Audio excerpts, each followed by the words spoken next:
Hello everyone, welcome to my channel. तो बिना किसी देरी के शुरू करते इस ड्रामा का हिंदी एक्सप्लेनेशन का एपिसोड 4। एपिसोड के स्टार्ट में हम देखते हैं कि जुआन नैन्सी को फेरी पार्क में लेकर आ गया था। नैन्सी बहुत ज्यादा हैरान थी कि ये लड़का क्या करना चाहता है। पूछती है कि तुम क्या करना चाहते हो, जिस पे जुआन ने बताया कि तुम अभी भी नहीं समझी क्या। मैंने तुम्हें पहली बार बचाया था तो तुम बहुत ही एम्बेरसमेंट सिचुएशन में थी। सेकंड टाइम जब तुम्हें प्रोटेक्ट किया तो तुम डेंजर में थी, लेकिन इस बार तो ऐसा कुछ भी नहीं था। इसका मतलब समझ गई क्या तुम? नैन्सी समझ तो सब कुछ गई थी, फिर भी इनोसेंट बनने की कोशिश करती है, जिस पे वो बोलता है कि तुम्हें किसी हीरो की जरूरत नहीं है, बल्कि तुम्हें एक परफेक्ट बॉयफ्रेंड चाहिए था। तो सच मुझे बताओ कि तुमने यहाँ पर आकर कौन सी विश मांगी थी? जब से मैं यहाँ पर आया हूँ तब से तो तुम मुझे धोखा ही देती जा रही हो। जबकि नैन्सी तो दिल ही दिल में सोच रही थी कि भला ये सब इसे कैसे पता चल गया। इस तरह से तो जुआन उसे ट्रीट कर रहा था, उससे वो भी एक्सेप्ट कर ही लेती है कि हाँ, मैंने यहाँ पर आकर अनफॉरगेटेबल लव की विश की थी, पर मुझे सच में नहीं पता था कि मेरी विश करने पर ऐसा हो जाएगा। ये फेरी गॉड तुम्हें उठाकर मेरे लिए लेकर आ जाएगा। बेचारे जुआन के लिए तो उसकी विश बहुत ही बड़ी मुसीबत बन गई थी, और कहता है कि तुम्हारी हिम्मत भी कैसे हुई ऐसी विश करने की। तुम जैसी लड़की तो अनफॉरगेटेबल लव बिल्कुल भी डिजर्व नहीं करती, इसलिए ऐसे सपने देखना छोड़ दो। और ये सब कहकर वो वहाँ से चला जाता है। ये बातें सुनकर तो नैन्सी बहुत ज्यादा हर्ट हो जाती है कि भला उसमें क्या कमी है जो कि वो सच्चा प्यार डिजर्व नहीं करती है। उसकी ये सारी बातें भुलाने के लिए वो बहुत ज्यादा ड्रिंक भी कर लेती है, और तभी बारिश भी स्टार्ट हो जाती है, और उसके पास तो अम्ब्रेला भी नहीं था घर जाने के लिए। देन नेक्स्ट सीन में हमें जुआन को दिखाते हैं जो कि बहुत ही गुस्से में पैकिंग कर रहा था, बड़बड़ाते हुए ये कि वो पता नहीं अपने आप को समझती क्या है जो इसने ऐसी विश कर ली है। अब क्या मुझे इस जैसी लड़की से प्यार भी करना होगा?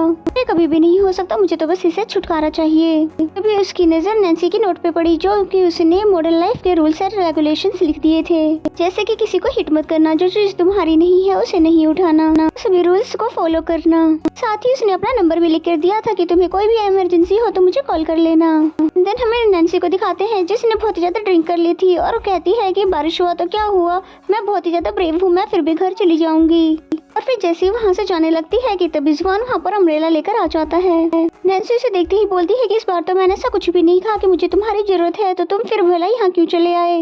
हाँ, मैंने अनफॉरगेटेबल लव की विश की थी, पर तुम कौन होते हो मुझे ऐसे करने वाले? उसकी बातों को खामोशी से सुनता रहा, और फिर अम्ब्रेला उसके पास लेकर आते हुए बोलता है कि तुम्हें अनफॉरगेटेबल लव देने के लिए तैयार हूँ। जिस पे नैन्सी ने बोला, पर मैं ऐसा कुछ भी नहीं चाहती। भले ही बुरे इंसान ना हो, पर तुम अच्छे भी नहीं हो, और मैं मॉम को क्या बताऊंगी? और दूसरी बात, तुम्हारे पास मॉडर्न एरा की आइडेंटिटी भी नहीं है, और हम फ्यूचर में अपने बच्चों को कैसे रजिस्टर करवाएंगे? इस पर जुआन बोला कि भला मैंने कब कहा कि मैं तुम्हारे साथ बच्चे पैदा करने वाला हूँ, लेकिन मैं तुम्हारे लिए अनफॉरगेटेबल लव ढूंढ कर तुम्हारी ये विश पूरी कर सकता हूँ। इस तरह से मेरी भी जान छूट जाएगी। नैन्सी को अनफॉरगेटेबल लव चाहिए था, मगर जुआन की तरह डेविल नहीं, इसलिए नैन्सी को भी ये आइडिया अच्छा लगता है। फिर जुआन उसको वार्न करने लग जाता है कि तुम्हारे पास मुझे टेलीपोर्ट करने का जब तक पावर है, खबरदार तुमने इसका मिसयूज करने की सोची तो पता नहीं तुम्हारे लिए कोई लड़का मिलेगा भी कि नहीं। जिस पे नैन्सी ने बोला, देखो मिस्टर, लड़के मेरे आगे पीछे घूमते रहते हैं, ठीक है ना? नैन्सी तो बस उसका मुंह बंद करने के लिए सब कह रही थी, पर जुआन कहता है तो ठीक है, कल मुझे मिला देना इन लड़कों से। अब नैन्सी का मूड काफी बेटर हो गया था, इसलिए खुश होकर वो फिर घर पर आ जाती है,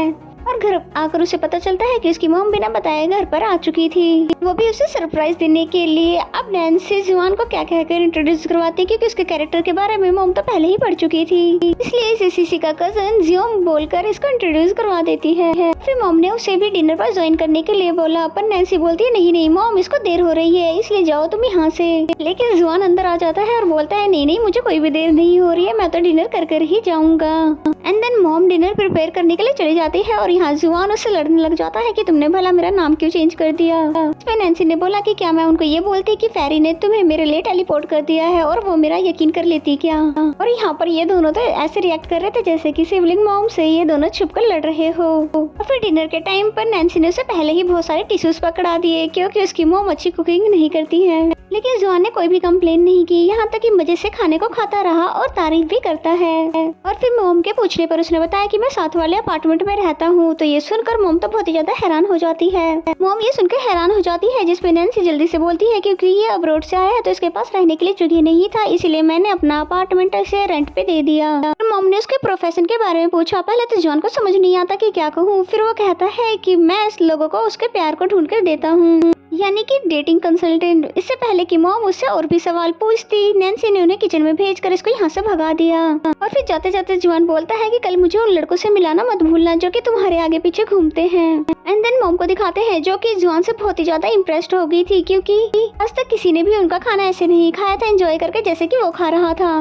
फिर नैन्सी से भी जुआन को चांस देने के लिए कहने लग जाती है कि वो इतना ज्यादा हैंडसम है तो तुम्हें उसके बारे में एक बार सोचना चाहिए। जिस पे नैन्सी ने बोला कि ऐसा कभी नहीं हो सकता, इसलिए ये बात भूल जाओ, और जहाँ तक आपके खाने की बात है तो हो सकता है उसे खाने की टेस्ट ही ना हो। एंड देन नेक्स्ट सीन में हमें जुआन को दिखाते हैं जिसकी नजर पड़ती है एक पिल्स पर। उसके साथ रखे हुए नोट को जैसे वो पढ़ता है तो उसे पता चलता है क्योंकि उसने उसकी मॉम का खाना खाया है तो कहीं रात में उसका पेट न खराब हो जाए। इतनी ज्यादा नैन्सी उसका केयर और काइंडनेस दे रही थी, शायद ही उससे पहले किसी ने से दी हो, इसलिए फिर उसका फेंका हुआ नोट भी संभाल कर रख देता है। एंड देन मॉर्निंग का सीन दिखाया जाता है जहाँ पर जुआन अपनी की हुई बात अभी तक नहीं भूला। और फिर नैन्सी भी बहुत केयरफुली उसके अपार्टमेंट में जाती है और देखती है कि वो अभी तक नहीं जगा, इसलिए बहुत खुशी खुशी अपने ऑफिस जाने लगी। लेकिन जुआन तो पहले से तैयार खड़ा था उसको ये बोलते हुए कि मैं उस लड़के को मिलना चाहता हूँ जो तुम्हारे आगे पीछे घूमते हैं। एंड देन नेक्स्ट सीन में नैन्सी को दिखाते हैं जो कि उन लड़कों के लिए खाना लेकर आती है जिसकी वजह से उन्हें तो आगे पीछे से घूमना ही था। अभी जुआन धीमी आवाज में बोलता है कि ये बेवकूफ लड़की लड़कों के इस तरह के घूमने फिरने की बात कर रही थी। फिर तभी सीसी उसके पास आकर बैठ जाती है क्योंकि वो उसे नैन्सी का बॉयफ्रेंड समझती थी।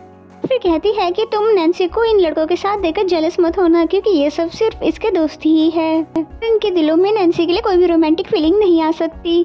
जिस पे जुआन इसका रीजन पूछने लगा, जिस पे सीसी ने बताया कि ना ही तो उसे नखरे करने आते हैं ना ही उसे लड़कियों की तरह ड्रेसिंग करनी आती है। फिर भी वो बहुत ही ज्यादा खुशकिस्मत है कि उसको एक अच्छा समझने वाला परफेक्ट बॉयफ्रेंड मिला है। यहाँ पर जुआन को फाइनली ये बात तो समझ आ जाती है कि लड़के नैन्सी को क्यों नहीं पसंद करते हैं। तभी नैन्सी सीसी को अपने पास बुलाते हुए बोलती है कि इससे दूर रहना और ये बहुत ही बड़ा डेविल है और जब तक मैं ना कहूँ मेरी मॉम के सामने भी मत आना।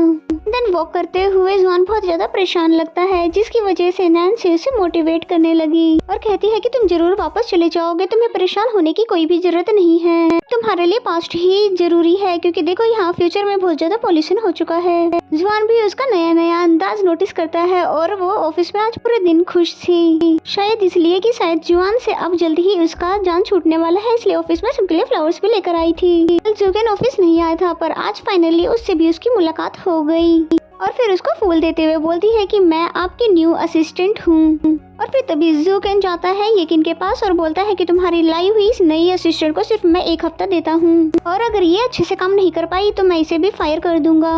जिस पे येकिन ने बोला कि पूरा 1 हफ्ता उसे काम देकर देख तो लो, पर शायद जुगेन ही नहीं चाहता कि येकिन के अलावा कोई और भी उसका काम करे।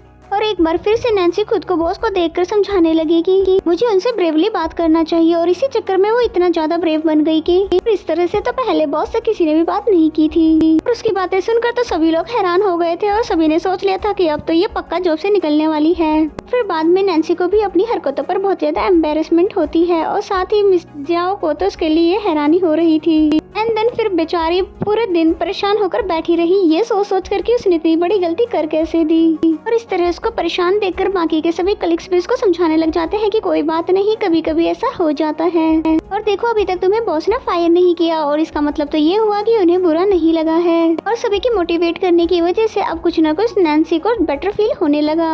एंड देन नेक्स्ट सीन में वो घर आ रही होती है बहुत ही ज्यादा सैड होकर, इसलिए वो बिना जुआन को नोटिस करके वहाँ से जाने लगती है। और फिर तभी जुआन उसको पकड़कर अपने घर में ले आता है और फिर उसको गौर गौर से देखने लग जाता है कि उसमें क्या क्या चेंजेस लाने चाहिए। फिर उससे कहने लगता है कि तुम चाहती हो कि मैं यहाँ से चला जाऊँ तो तुम्हें पहले अपनी पिक्चर मुझे सेंड करनी होगी। जिसपे नैन्सी ने बोला कि मैं तुम्हें रात में कर दूंगी। और फिर जुआन ने पूछा क्या तुम आज परेशान हो, जिसपे नैन्सी ने हाँ कह दिया। फिर जुआन कहता है तुम्हारे साथ जो मर्जी हो पर मुझे मत बुलाना। देन नाइट का सीन दिखाया जाता है जहाँ पर नैन्सी ने उसे पिक्चर सेंड कर दी थी और इन पिक्चर्स में कोई भी ऐसी पिक्चर्स नहीं थी जिसे देख कर लड़का उसे पसंद कर सके। फिर जुआन सोचता है कि इस लड़की से तो कुछ नहीं होगा, इसलिए मुझे ही कुछ न कुछ तो करना होगा। And then next morning office जाने से पहले नैन्सी फिर से उसके अपार्टमेंट में आती है उसे ब्रेकफास्ट देने के लिए। और फिर उसका मोबाइल देकर उसे चेक करना चाहती थी, ये सोचकर कि वो मेरी पिक्चर्स का करना क्या चाहता था। और फिर इससे पहले कि वो चेक कर पाती तभी जुआन ने उसे रोक लिया और यहाँ तक कि वो अपनी अपार्टमेंट की भी उससे ले लेता है ताकि वो दोबारा से ऐसे ना आ सके। और फिर नैन्सी भी उसे सॉरी कहते हुए तुरंत ही वहाँ से ऑफिस के लिए चली जाती है। एंड देन नेक्स्ट सीन में जैसे ही वो ऑफिस जाती है तो वहाँ पर सभी लोग उसे घूर घूर कर देख रहे थे और उसको भी बहुत ही ज्यादा एम्बेरसमेंट फील होता है। इन सभी की नजरों से बचने के लिए मिस जियाओ ने उसे स्टोर रूम का काम पकड़ा दिया, जिससे वो खुशी खुशी करने लगी और फिर बहुत मेहनत करने के बाद उसने स्टोर रूम का हाल बिगड़े हुए से बहुत ही अच्छे से सेट कर दिया और ये देखकर मिस जियाओ को भी बहुत ही ज्यादा अच्छा लगता है। फिर बताती है कि तुम्हें लेने के लिए यहाँ पर कोई हैंडसम सा लड़का आया हुआ है जो कि बता रहा है तुम्हारा नेबर है। और ये सुनते ही वो समझ जाती है कि कौन आया होगा और इसी सीन के साथ ये एपिसोड यहीं पे खत्म हो जाता है। तो मेरा एक्सप्लेनेशन अगर आपको अच्छा लगता है तो वीडियो को लाइक करें। तो मिलते हैं नेक्स्ट एपिसोड में।